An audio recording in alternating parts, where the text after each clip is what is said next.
welcome to another installment of the Center for Progressive Urban Politics podcast. I am your host, Kevin Lynn, and today is April 13th, 2019, and as is often the case, I am joined by my colleague, Steve Lamb from Altadena, California. Steve, how you doing? I'm doing good, Kevin. We're having a very nice day today. It's 80 degrees and the sun is clear, and please don't move here. There you go. Well, we're actually having a nice day too, for once. Oh boy, interesting. Yeah. Well, very good, Steve. We have so much to cover today. Actually, we don't have a lot to cover, but there are some big stories in the headlines I've been aching to talk to you about for the last several days. So without any further ado, I thought what we would do is talk about Assange. I mean, how could we not talk about Assange? Absolutely. And then, of course, the pronouncement by Trump on sending illegal immigrant detainees to the sanctuary cities. That will be more than interesting. I love it. So, Assange, you know, we knew this day would come. There he is, held up in the Ecuadorian embassy in London. This had to happen. And frankly, when you see the way they drug him out of there like an animal, a caged animal, it turned my stomach. They could have come in and just said, look, we're apprehending you, put the handcuffs on and walk him out. But what they were doing, that form of symbolism that, you know, the deep state is telling us, all right, behave or this is what you're gonna get. That's the impression I got from the whole thing. Well, you know, I didn't think this day was inevitable. Really? No, I really thought that it was possible that everyone could just go, you know, Assange has been basically in effect in jail in the Ecuadorian embassy for 7 years. Just the way to destroy Assange's influence and power and him as a symbol is to ignore him. And yeah, but governments like this, empires, rarely recognize the importance of martyrdom and how that could ultimately play out in their unweaving. Early on. Yeah, and you'd think that after all this time, and after they assassinated John Kennedy and he became a martyr, and after they assassinated Bobby Kennedy and he became a martyr, and after they assassinated Dr. King and he became a martyr, that maybe they would get the message. Yeah, but at the same time, Steve, they've been effective. I mean, how you look at JFK, for instance, because you brought up these assassinations. Yeah. If you believe the one bullet theory, there's things that just defy physics. 9/11. I have my cup with me.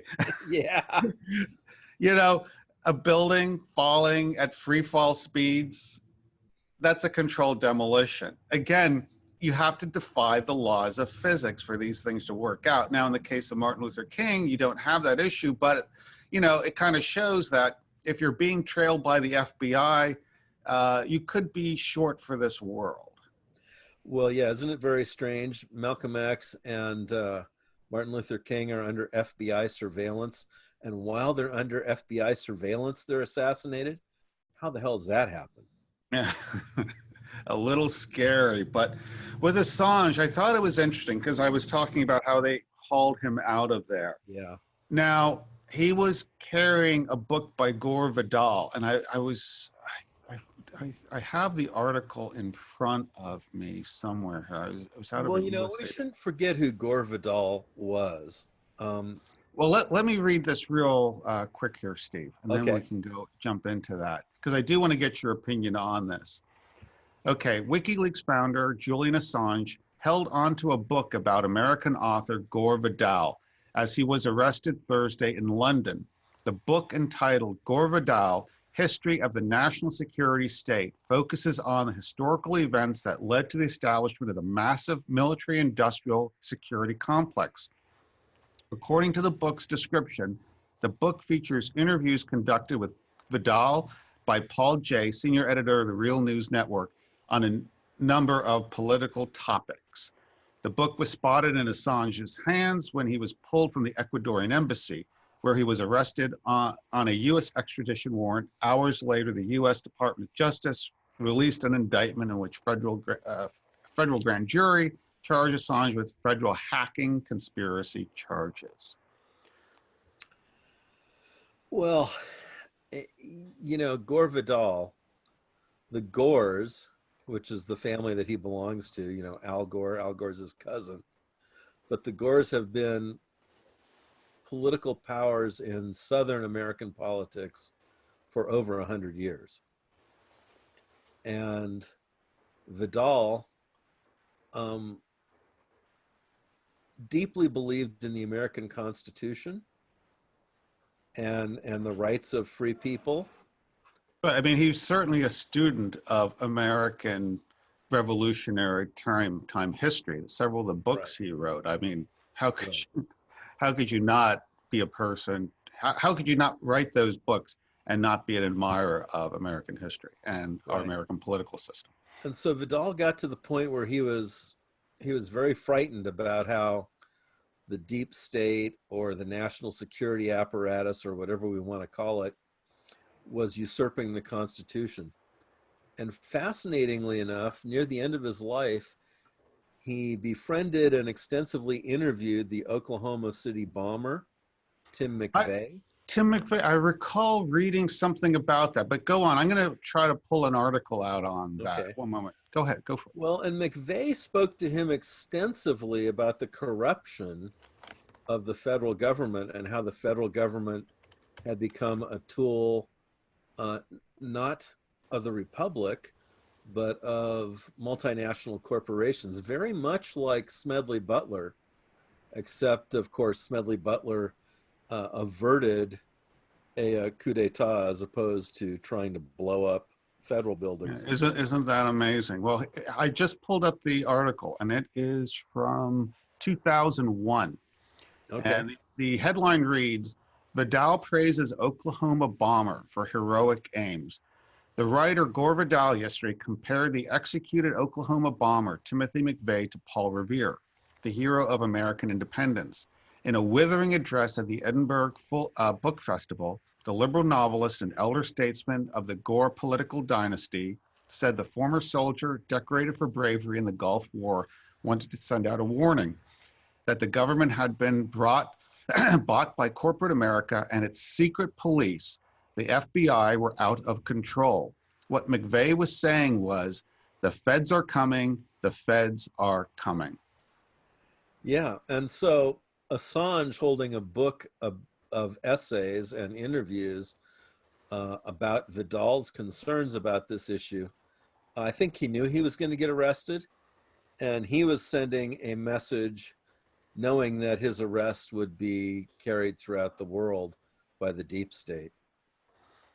What's amazing to me is Gore Vidal, not Gore Vidal, but Julian Assange, since WikiLeaks started to show up, I believe it was 2006, he has acted as any journalist would, taking information that the public needs to know and getting it out there as expeditious. Not under the control of Operation Mockingbird would. Right, exactly. Now, interestingly enough, for all the releases, the tens of thousands of releases since that time, not one of them was shown to be false in any way. Nothing had to be taken back.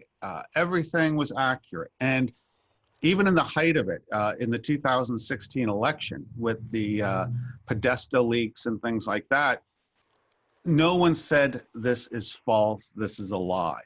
All they said was, oh my gosh, someone hacked into our server and took our information, which, interestingly enough, the FBI and no other law enforcement agency was allowed to look at the DNC server that was supposedly hacked and the center of this criminal, quote unquote, criminal act. Well, I mean, it's very interesting because you remember Donna Brazile saying no one should read those because they were stolen property. basically No, authenticating. no one should have read the Pentagon Papers then. Well, exactly. And, I don't understand why Assange is being arrested. We've already settled in the Ellsberg v. federal government case, Assange's right, basically, and the legality of Assange doing what he's done. Um, and, I don't understand how we can arrest him for acts that we know are legal and for him catching the United States at violating its own law. I mean, this is basically what he's done. He's caught the United States violating its own and international law. And that is something that could get you whacked in this world. Well, I'm afraid so. What really is just heartening to me is that how many people in America don't have their eyes open. I have friends on the left and friends on the right, and they're both celebrating Assange's arrest. They're all calling him a traitor, which is funny because he doesn't really owe any allegiance to the United States. He's an Australian citizen. Right. Mm-hmm. He doesn't owe us any loyalty. And I really don't understand how a guy who's not an American citizen, who's not on American soil, can be charged with violating our law in some other country. Yeah, and let's be, the reality is here, when you look at the information he received, he himself didn't hack into anything. That information was given to him. Yeah. And it was obvious from the amount of information delivered from the DNC, and there were, Bill Binney and others have spoken to this, that was an inside job. That information was not hacked in like online, someone going in and pulling the data out. It was downloaded directly from the server inside DNC headquarters. So that was an inside job. And well, who knows? Maybe the whole purpose of arresting Assange at this time is for the administration to get him in front of a grand jury. And as they begin to look at the Steele dossier in more detail and the spying that went on during the 2016 election. Well, yeah, I mean, perhaps maybe the Trump administration orchestrated this as theater in order to bring him in because, now all the Democrats want his head. They want him to go to trial. Well, he could have some very damaging information to them. We don't know what he's got. Yeah, we really. Don't know what he knows. We don't know what he hasn't released. We don't know what people are able to tell him. Yeah, because it was really interesting. I'm pulling this up now. The quote from Trump on Assange was in 2016, that like this headline from CNN reads, Trump in 2016, I love WikiLeaks. Trump now, I know nothing about WikiLeaks. Well, both can be true. I love that WikiLeaks is releasing crap on Hillary Clinton and showing what a corrupt, slimeball she is. I love WikiLeaks. But that doesn't mean he understands in any way how WikiLeaks functions, gathers its information, who's at the head of it, who the information gatherers are. It also doesn't mean that he goes up onto the Wiki website every week and checks and sees what the latest revelations are. He just saw that there was something he could use, and so he loved it. Mm-hmm. So yeah, that can be true. I mean, I've never gone up on the Wiki website because I figure that's the best way in the world to get your FBI file added on to. Well, that's why I now VPN everywhere I go. Well, I'm sure they've got a backdoor into all that too. I'm sure they do. It's, it's funny you say that because there was a recent article again where the FBI wanted Apple to give up their basically dead man switches for their Right. Apple phones. These guys want our information and they want it bad. I mean, this is it. It's 24/7 surveillance state at this point.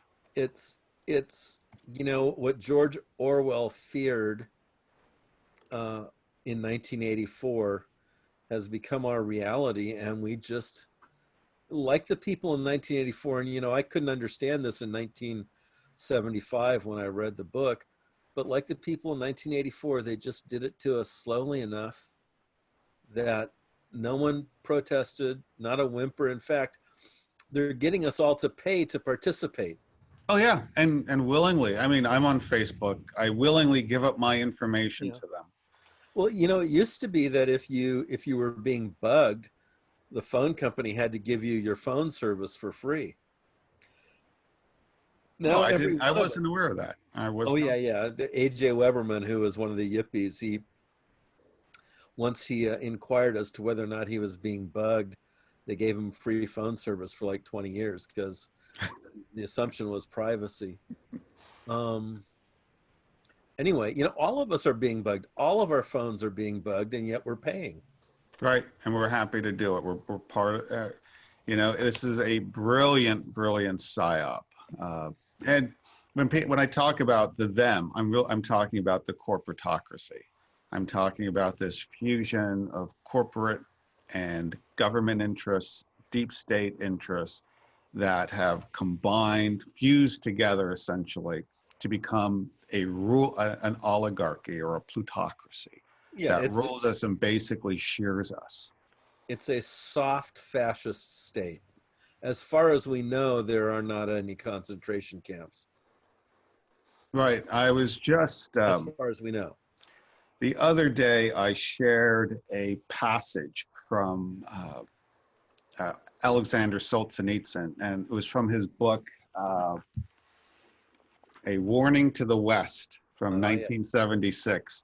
And I'm going to read just a bit of this to you. This is pretty amazing. We, the dissidents of the USSR, have no tanks, no weapons, no organization. We have nothing. Our hands are empty. We have only our hearts, what we have lived through in the half century under the system. And whenever we have found the firmness within ourselves to stand up for our rights, we have done so. It is only by firmness of spirit that we have withstood. And if I am standing here before you, it is not because of the kindness or the goodwill of communism, not thanks to detente, but due to my own firmness and your firm support. They knew that I would not yield an inch, not a hair's breadth. And when they could do nothing, they themselves fell back. But what's interesting is, so that was the USSR. I mean, people knew that what the government was. I remember I've had conversations with people that grew up in the Soviet Union, and they just knew Pravda was all bullshit. Everyone knew that. But as you were talking about with this soft fascist state, which I think, Christopher Hedges called it inverted totalitarianism. Right. But I don't think there's anything inverted about it. It's straight up totalitarianism. But like I said, it's the softer, it's the Disney version, Yeah. Through a Disney funhouse mirror, we have this bizarre version of fascism. Well, they understood that by, putting some rubber on the bottom of the jack boots, some foam rubber, that they could hold your head down and it wouldn't hurt enough to make you scream. Yeah, how do we fight this?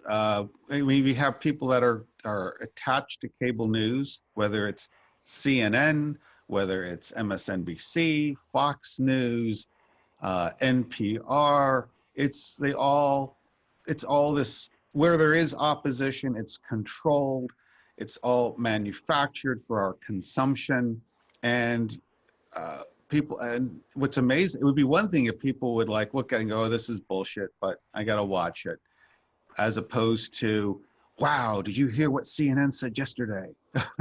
Yeah, I can't even watch it anymore because it's like, I watch CNN or I watch CBS or I watch Fox, and it's just like end to end bullshit. Yeah, It's absolutely. And my poor wife, Jeanette, she started asking me to stop watching the news because I was like screaming at the television. I was about to go Elvis and shoot it,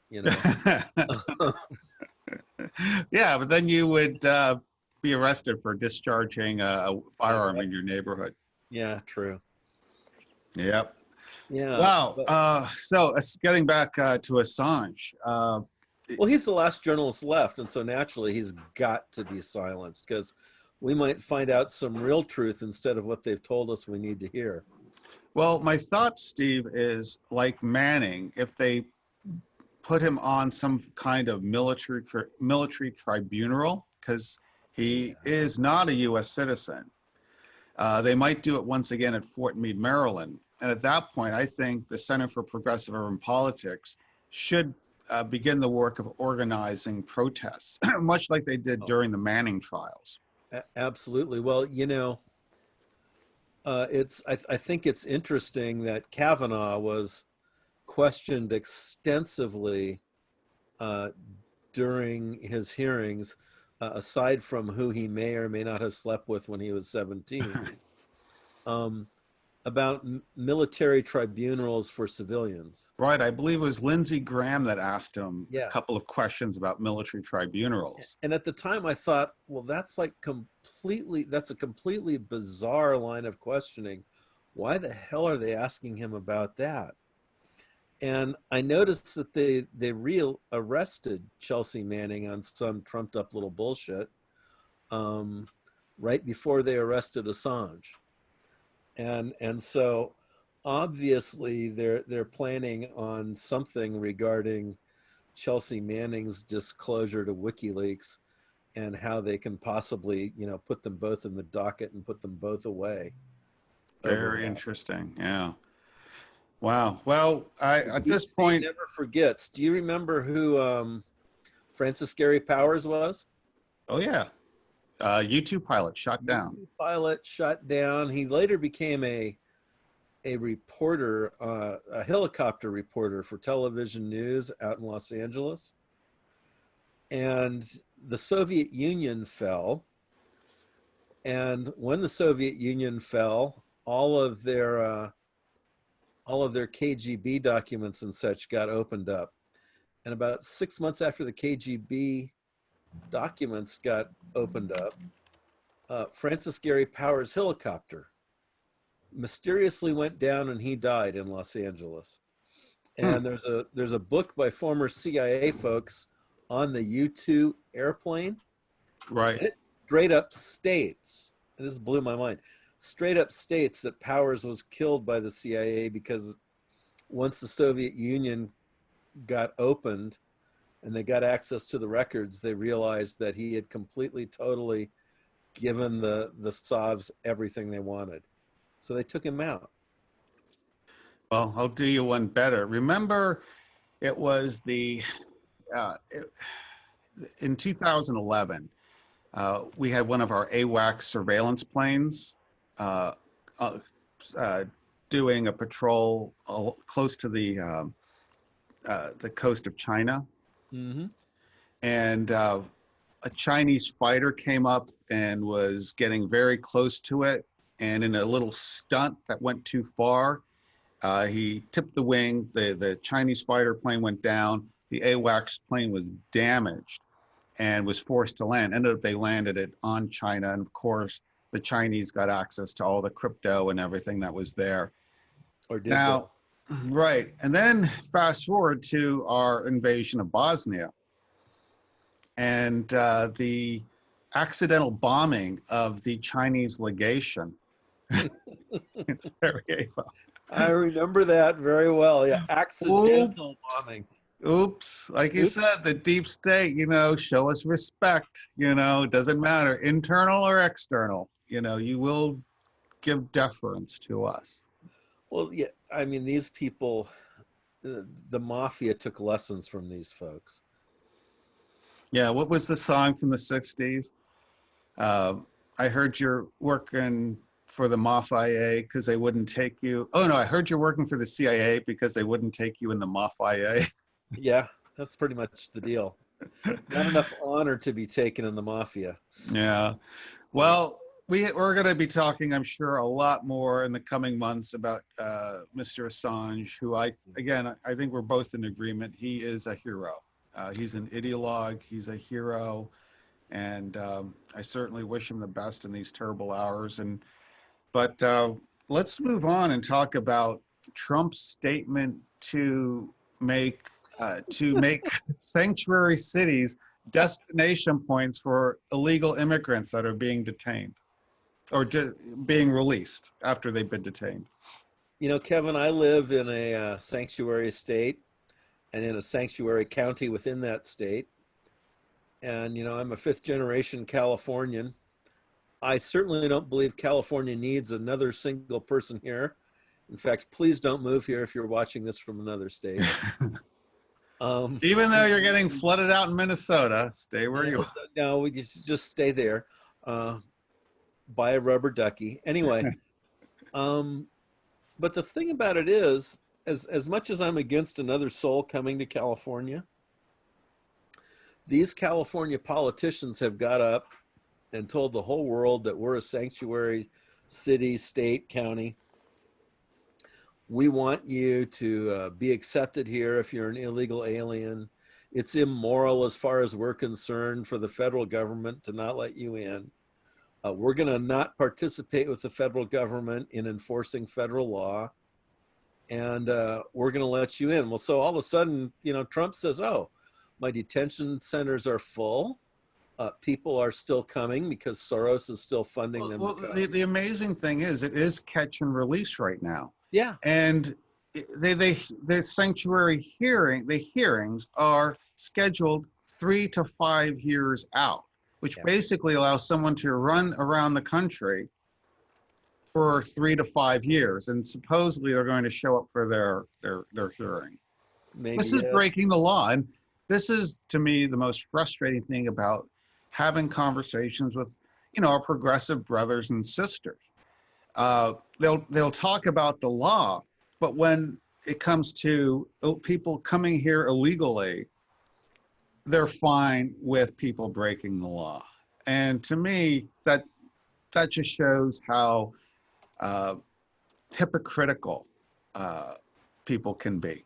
Well, here's where I get real confused. Governor Newsom has said how terrible this is, and that Trump's. This was hilarious. I couldn't stop laughing. Governor Newsom was saying that Trump's policy on this issue violates the law. I'm like, doofus. Wait a minute. They're all about violating the law. Is a violation of the law. You should be arrested for violating your oath to uphold the Constitution and the laws of the United States. Well, basically, I mean, their attorney general, the state attorney general, is all. He's talking about there should be no illegal immigrants, in that everyone who comes here is legal, regardless of how they enter the country. To me, that's sedition, or better yet, rebellion.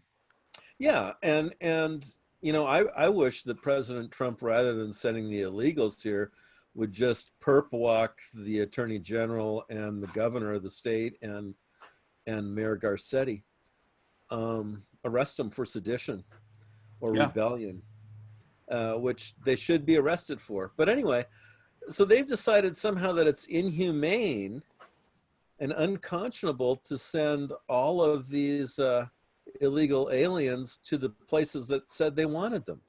Right. That's what I don't understand. That, to me, again, talking about hypocrisy, this is hypocrisy in capital letters.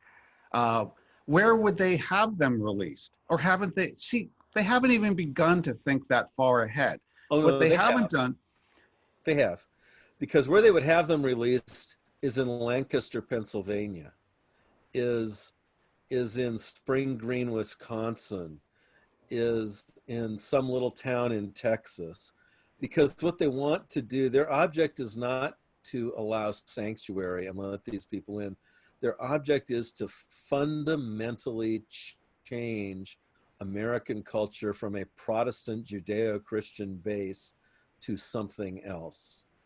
Right. And so they don't want them concentrated just in Los Angeles, San Francisco, and New York. They want them spread throughout the country. Now, the country of Mexico would like them concentrated there because that fuels their ability to eventually, because I've always said demographics is destiny. And if anyone doubts that I will debate you for hours on this. Demographics is destiny. Eventually what will happen in California is people wake up, they'll be having a breakfast burrito, and they'll say to themselves, you know, there's people on the Potomac who are there having their scrambled eggs and pancakes, just don't get us. And that's where it pretty much ends. It's all over but for the crying by the time you change the political boundaries. Well, there are a lot of people in California who already say that. Um, and even President Trump has opposed the people in California who weren't saying that. You know, when Travis Allen ran for governor, President Trump made a horrendous mistake and endorsed John Cox, who was a wimpy, spineless, do-nothing fellow bazillionaire. But he was not able to energize the base. And Travis Allen was a person who was talking about these issues and was able to energize the base. Yeah, and frankly, I don't care what side of the political divide you're on. If you don't recognize that California has an immigration problem, you're blind. Well, you know, California has 40 million people in it. At least 10 million of those are immigrants or the children of immigrants who've come in the last 30 years. And it's also a state that's teetering. When you look at it from a financial standpoint, all of these pensions, well, and California isn't alone here. Most of the states, most of the municipalities. I mean, the entire, when you look at the debt, the unfunded liabilities of the entire country, the federal, state, county, municipal, it's about $121 trillion. Mathematically, that just will never pencil out. And there's going to be a lot of disappointed people. And yet, we are bringing in poor people with this misguided view that, wow, we need them for the economy. No, they need these poor people to prop up the real estate market and provide cheaper and cheaper labor so they can have ever increasing profits. And I mean, you know, that's not even really working. People don't realize, they're only looking at it in the short term. Oh yeah, it's very short-term thinking, absolutely. Because, you know, if you've got a bunch of people who are coming in at low wages, yeah, you're making money on your widget, but you're not selling as many widgets because they can't buy them. Right, and that's, those chickens are starting to come home to roost. We're seeing a lot of retail drying up right now. Right, right. Well, in California, where I live, it's pretty much impossible for most people under the age of 50 to buy a home who are from here, you know, who are natives, who are like trying to purchase a home within this economy and without a transfer of wealth from their parents. So people under 50 who are native born, they really can't afford real estate in this state. Yeah, I was talking, the last time I was back in Southern California, I was talking to a young guy at a bar. A few of us were sitting down. He is a carpenter and seems to be pretty skilled. And he and his sister are still living with their parents because they end up building a wing onto the house because they simply can't afford anything in Southern California. Yeah. Yeah, I mean, your choice if you're under 50 is do a Coke deal if you want to own a house, or live with mom and dad, or rent an apartment, or move out of state. And the people who are buying are you know, Chinese, Persian, oligarchs from outside of the state. Well, interestingly enough, 53% of Californians are thinking about leaving the state, and the percentages are much higher in the Bay Area. No, that's not true. 100% of Californians born here are thinking about leaving the state. Born there, okay. 100%. That's amazing. I mean, that's amazing. Everyone I talk to who's born here or who's a resident of 30 or 40 years, I mean, we're all like going, God, I want to move. Where the hell is there where I can move where it'll be like California was, enough like California was 30 years ago that I can die there in peace? And that's a huge hit to democracy. And I'll tell you why. Where I live, we have people here that their families go back 11 generations. 11 generations. I mean, you're talking a few hundred years. Yeah, that's doubling mine, and mine's astounding for California at 5. Yeah. Right, right. Yeah, 5 would be normal here. Yeah. Okay. So everyone knows their way to the bathroom.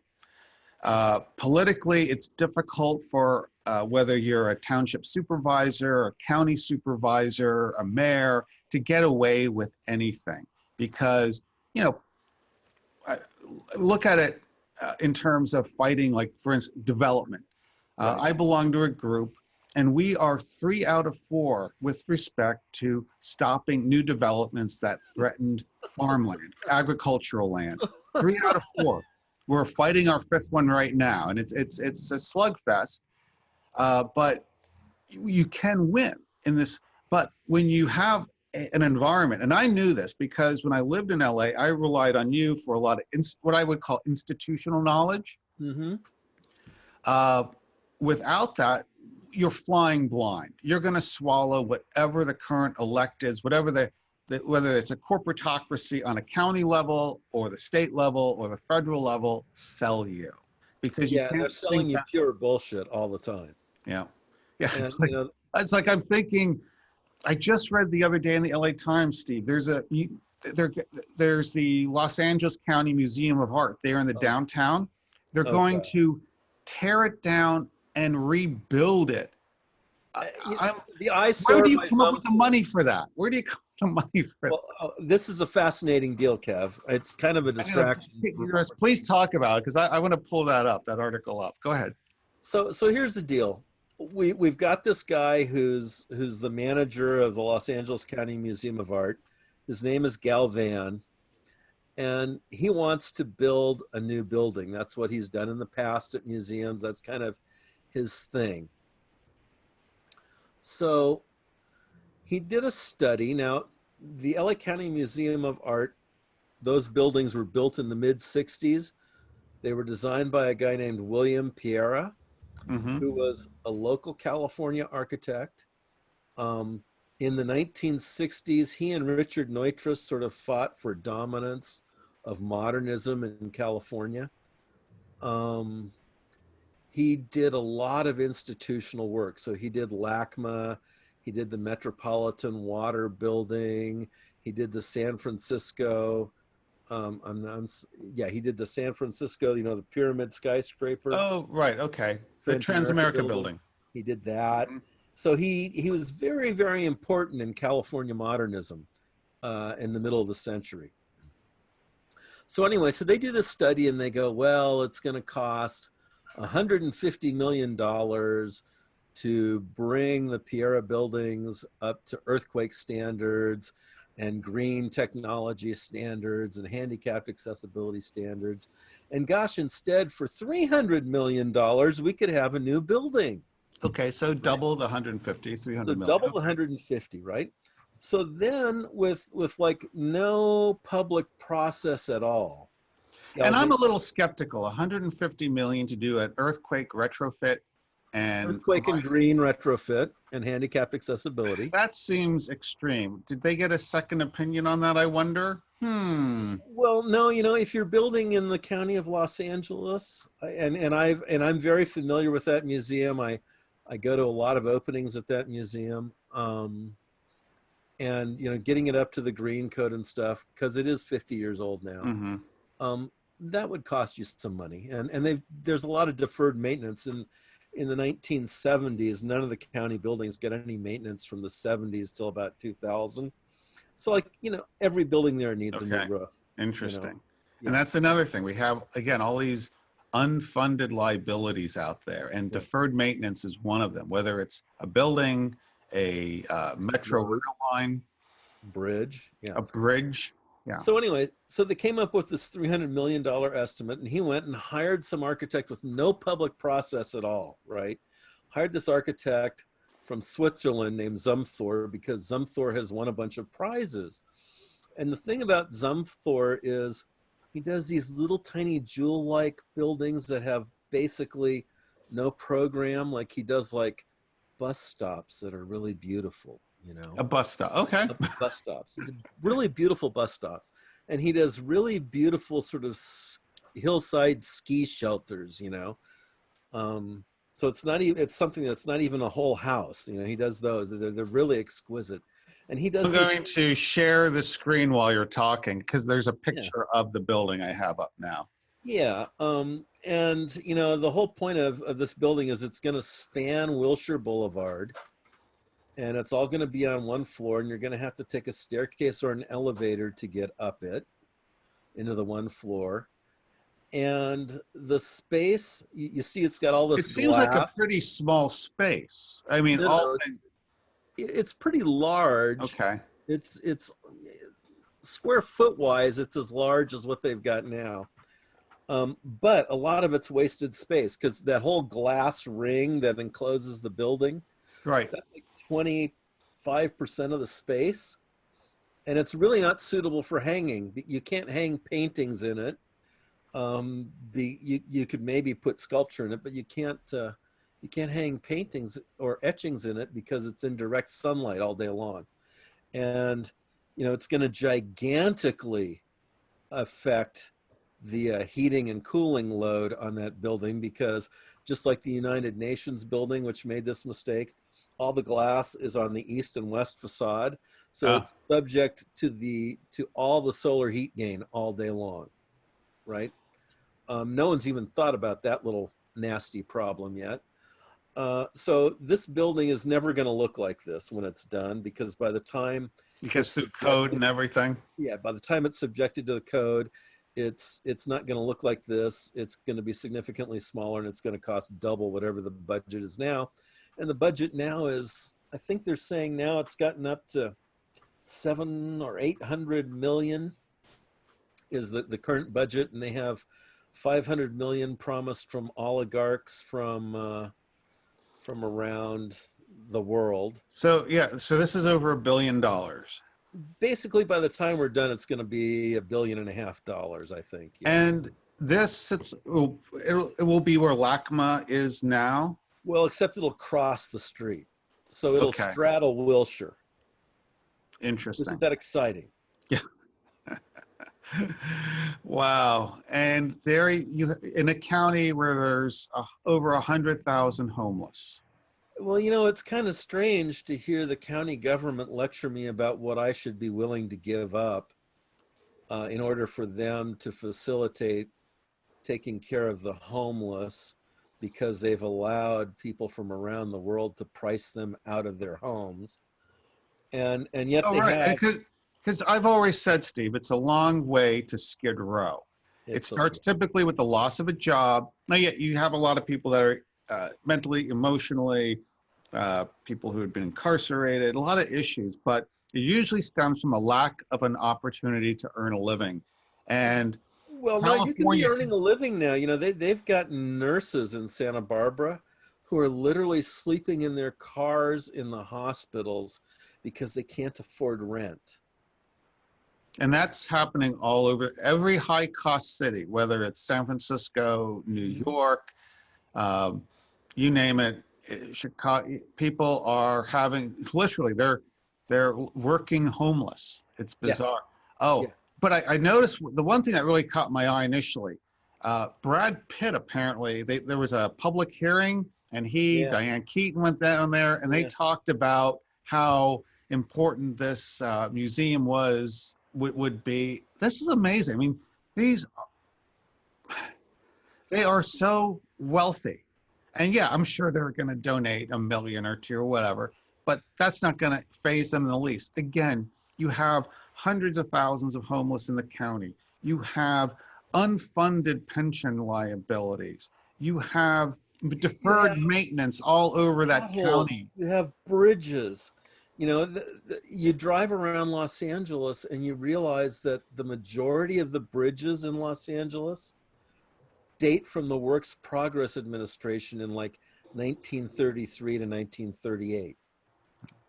And frankly, too, they're 80 years old. Yeah, let's just say we had to redo in a digital world, is it that important to invest in a large structure if you want to present something to the public?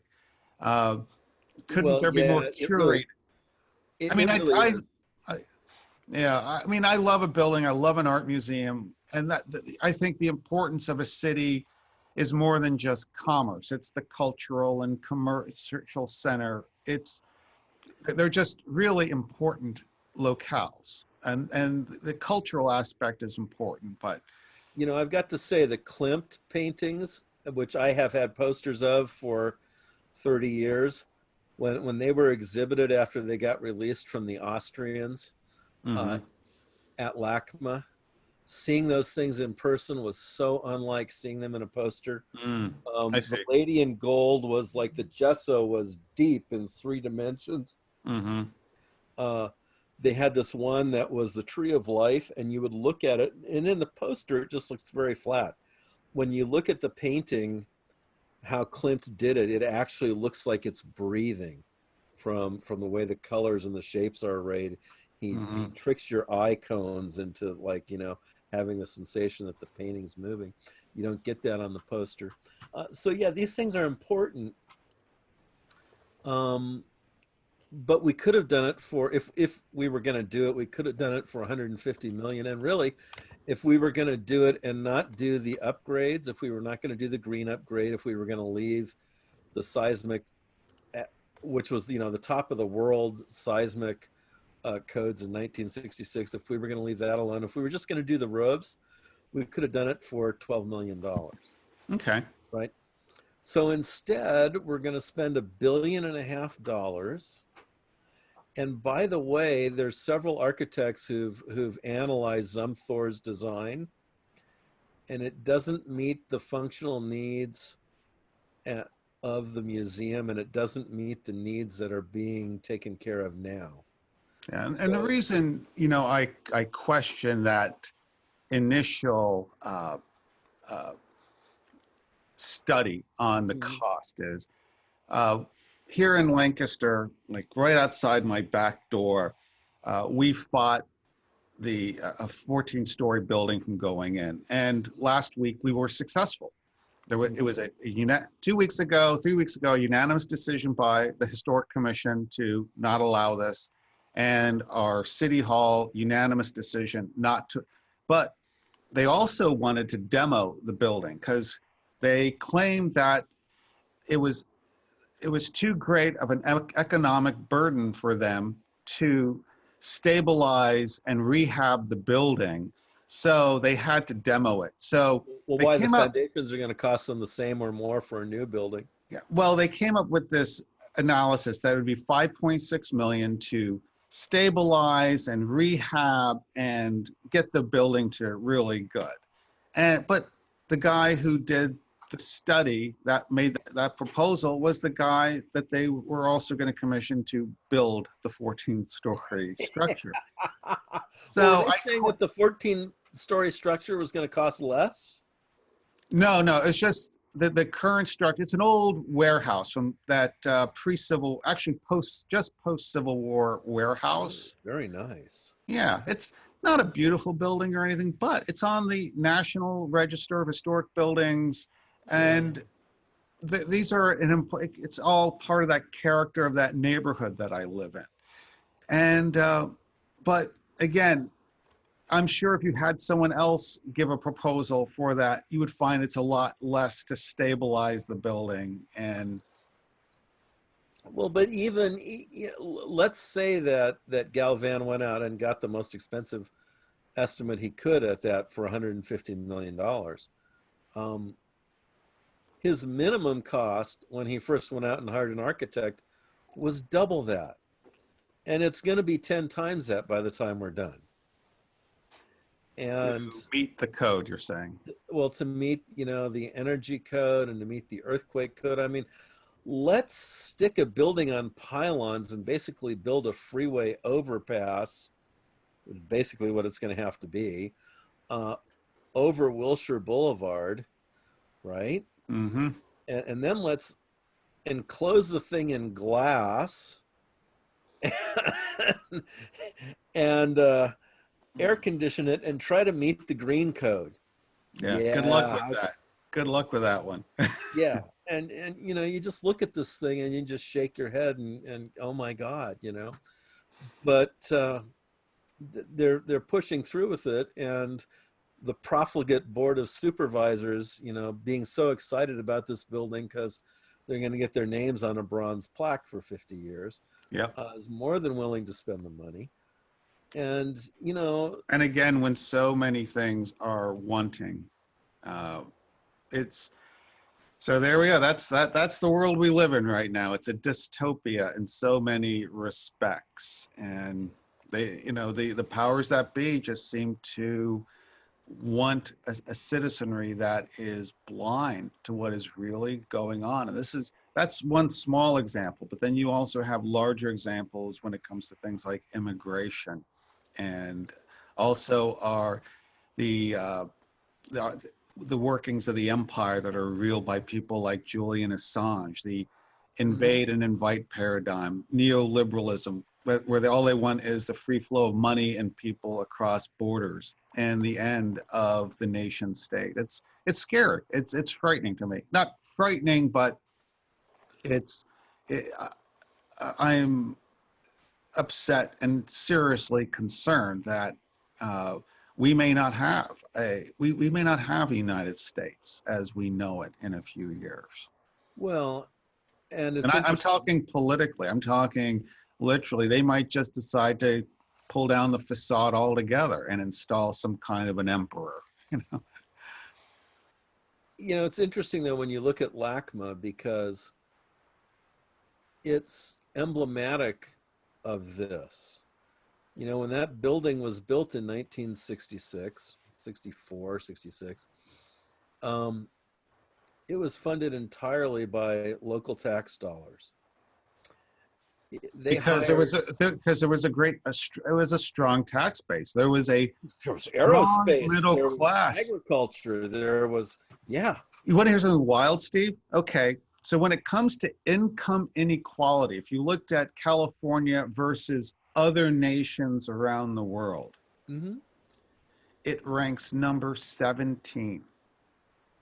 Now, to put Oh, that in perspective, Canada ranks 117 yeah. or 111 in terms of income inequality, whereas California, 17. I mean, that's worse than probably Honduras. So, Well, you know, yeah, and California, the California I grew up in, which doesn't exist anymore, that country in the past, mhm. there was a broad distribution of wealth. Yeah, you had probably one of the strongest middle class. You had the strongest middle class in the country, probably. Yeah, and everybody was doing well, and it was easy. I mean, it was really hard to stay out of the middle class in California in the 50s, 60s, up to the mid 70s. Remember that Neil Diamond song, "L.A.," where the sun Yeah, shines all the time, the feeling is laid back, the living is something, and the rents easy. are low. Rents are low. Yeah. Oh God. I listen every once in a while. I'll hear that and I'll just like cringe. But it was the truth at the time. Not only was there like no snow to shovel, but the cost of housing was low. But the cost of housing was low compared to the very high wages. And the Hmm. wages were high because the population was low compared to the demand for employment. And we don't have that anymore. And We have that was actually fewer jobs. the way it was all over the country. I was speaking with a fellow, the father of a friend of mine, and when he graduated from college as an engineer, and he had like a B minus average, he had 3 job offers, Yeah. Yeah. and now his son can't get a job out of college. Right. And that's not unusual, and that's nationwide. But anyway, so this Zumthor Museum, so the Piera Museum, you know, was funded locally. It was designed locally. The engineers, I mean, Piera lived in Los Angeles County. The engineers he hired lived in Los Angeles County. The contractors who built it lived in Los Angeles Hmm. County. The labor who built it lived in Los Angeles County, right? The steel was actually for it was made in Los Angeles County at Kaiser Fraser. Hmm. Out, so Mm-hmm. it was all Southern California, right? Except the marble facing came from Italy, but well, what can you do? But as much of the building as could possibly be sourced in Southern California was sourced in Southern California. Now the architect is it's Swiss. The money is Mexican and Chinese because the county's putting in 300 million, Mm-hmm. and then there's private oligarchs Mm-hmm. who are putting in 500 million. Yeah, is Ricardo Slim throwing in some cash there? Slim's putting in some money, but he's putting in a lot of it. Yeah, he wants to try to get back into the U.S. again. He tried that experiment and it didn't work because it wasn't corrupt enough. Who knows? Maybe, but when he tries it again, he'll be. Well, you know, if Newsom could just be in charge of immigration law, I'm sure it would happen. Um, you know, and I'm sure that when it gets done, you know, the steel's going to be sourced from China. Mm-hmm. You know, the engineering will probably be done by some crew that's subcontracting Indians by satellite. It's going to be a globalist museum that's going to demonstrate the breakdown of Southern California as a specific place and a specific culture. Hmm.